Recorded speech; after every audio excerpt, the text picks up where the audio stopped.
Cyberbullying. According to the National Crime Prevention Council, the definition of cyberbullying is the usage of information and communication technologies to support deliberate, repeated, and hostile behavior by an individual or group that is intended to harm another or others. Examples of what constitutes cyberbullying is intimidation, manipulation, humiliation.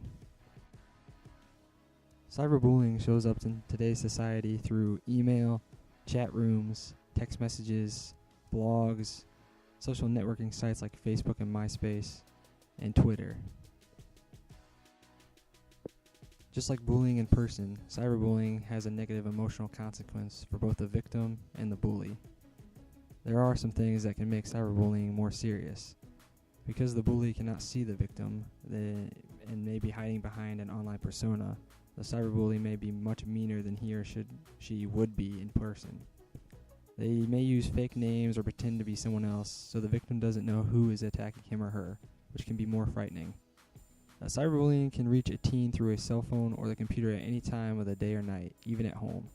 The messages or pictures that the cyberbully posts may stay around for many years, because once something is online, it may never go away, or it may resurface. Victims often retaliate to cyberbullies online, which can lead to a battle of hurtful or threatening messages. This is also called flaming. Cyberbullies may be bullies in the real world as well, though sometimes cyberbullies are teens who are the victims of bullying at school and want to get even with their tormentors. Girls are more likely to be cyberbullies than boys, but both can be cyberbullies or victims. About 1 in 3 teens have been the victim of cyberbullying.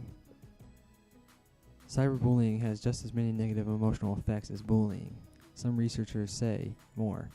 Cyberbullying often results in teens being depressed, afraid, or upset, especially when using the computer or their cell phone.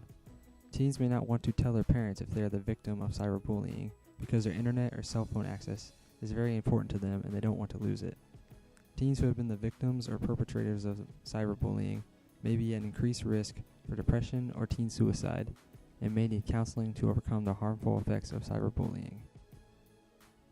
Looking at the trend of cyberbullying for adolescents, the last several years have brought a number of high-profile bullying and cyberbullying cases to the attention of the media.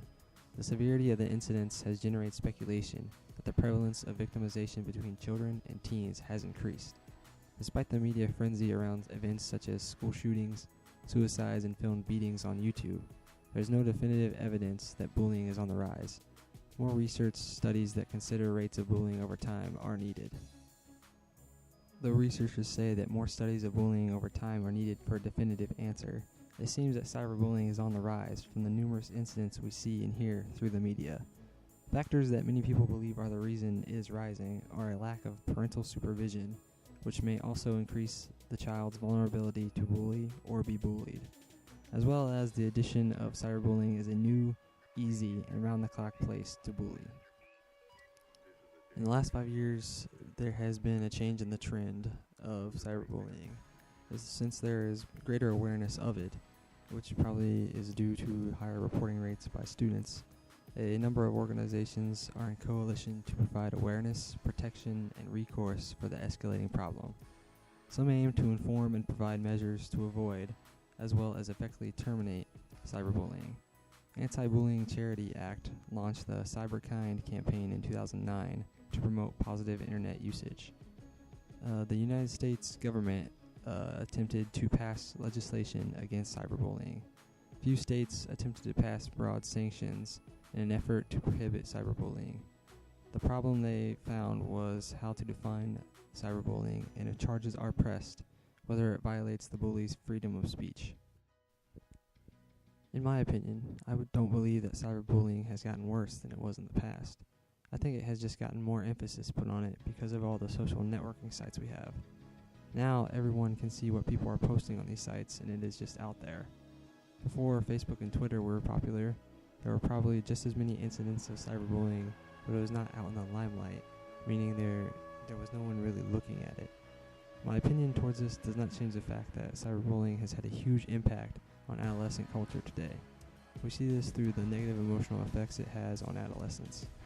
If nothing is done about it, then our society could face ramifications from it in the future when all of these bullying adolescents grow up with their distorted beliefs and values.